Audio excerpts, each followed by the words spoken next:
Hey, I was asked by a few people to demonstrate the strum I was doing when I played Midnight Train to Georgia the other day. Let me play through a little bit and then I'm kind of break it down to try to explain it slowly. So it was kind of like...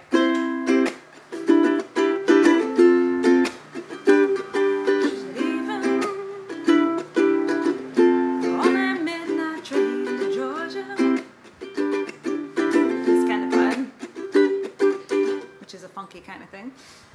So I'm going to sort of break it down in steps and talk about why I don't plan it out or follow anybody's instructions, so I don't know who else is.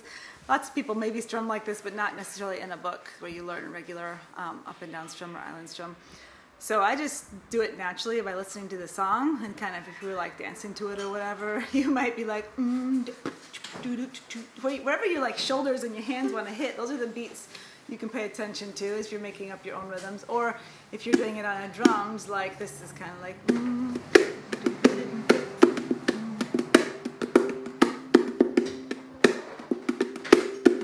Anyway, that's kind of like beats. You get used to hearing those if you play drums or do things like that. But let's talk about how, if you were to slow that down and map it out, you would do it. So I wrote down the steps for, like, we're going to just go row by row, so you can ignore going down. This is just your basic beat, like 1, 2, 3, 4. If you split it into eighth notes, it would be 1 and 2 and 3 and 4 and then when you break it into 16th notes, which we're going to kind of do for this rhythm, some places, you got the 1 E and a. Those are the four letters that make up a beat. 1 E and a, 2 E and a, 3 E and a, 4 E and a. That's if you want to count in 16th notes. It looks like it says letter, but that's 1 E and a, 2 E and a, 3 E and a, 4 E and a. Okay, so when I have to slow down this beat, so that's a 1 E and a, 2 E and a, 3 E and a, 4 E and a. You're gonna go slower, but we hit 1 and 2 as big beats. Where I put the dots, 1, 2, and then we've got 3 E and a, 4 E and a. I'm gonna count this out like that. So we got 1 E and a, 2 E and a, 3 E and a, 4 E and a. Those are sort of our beats. You could tap them. 1 E and a, 2 E and a, 3 E and a, 4 E and a.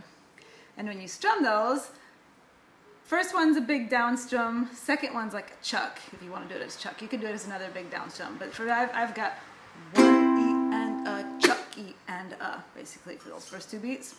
And then these become a little bit smaller beats, still on the same up-down sort of strum pattern, but 1 E and a, 2 E. You're going up, up, up. And you sort of silence the strings between each one if you want it to sound good.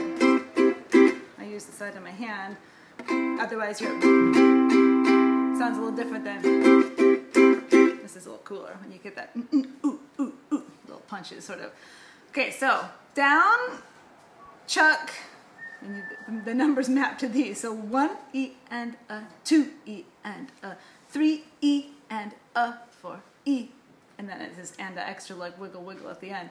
We'll do it super slow with the strum. Can you see that and me at the same time? So we go 1 E and a, here we go. So down E and a, chuck E and a, 1 E and a, 2 E and a. So you did 3 upstrokes in a row. So you're going down, up, up, up, down, up, down, up, up, up, down, up. So we'll do it several times as a loop, and I'm just on a C chord.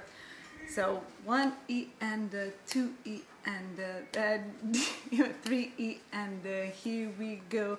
1 E and a, 2 E and a, 3 E and a, 4 E and a, 1 E and a, 2 E and a, 3 E and a, 4 E and a. The little 2 strums at the end are sort of optional. You could just stop there with the 3 up, up, up, and then wait for the next, or hit the very end. We go up, up, up, down, up, back into, to kind of lead it back into that main stroke. All right, starting again one more time on just C, and then we'll change the chords again. Ready, go. 1 E and a, 2 E and a, 3 E and a, 4 E and a.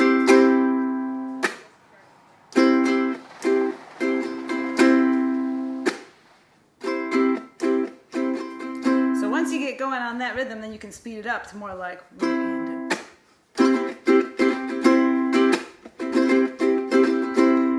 sometimes I throw in little extra bits without even thinking about it. It just might become natural for you. So now with the 4 chords in the song, we were changing basically the first 2 measures with the 1 chord and the second 2 measures to the next chord. So this is going to be C, E minor 7, F, and G. 1, 2, 3, 4. So we start on C, 1 E and a 2 E and a, and then for the next chord you're at E minor 7, 0, 2, 0, 2. And then we go back to the start, an F chord, and a G chord for that second half again. So that's C, E minor, F, G, C, E minor, F, G. And that sort of like follows that rhythm with the chord changes and switching around there. And then you gotta put the words on top of it. But you could just, if you kind of were like just casually strumming to the song, like you were keeping beat, like in your head, how would I sort of dance this, or how would I drum it if I was drumming? Might be a little different. Different ways of doing it. There's not one exact way. Okay, let me know what the questions are, and we'll do more of these if it's fun and helpful for you guys. All right, see you later.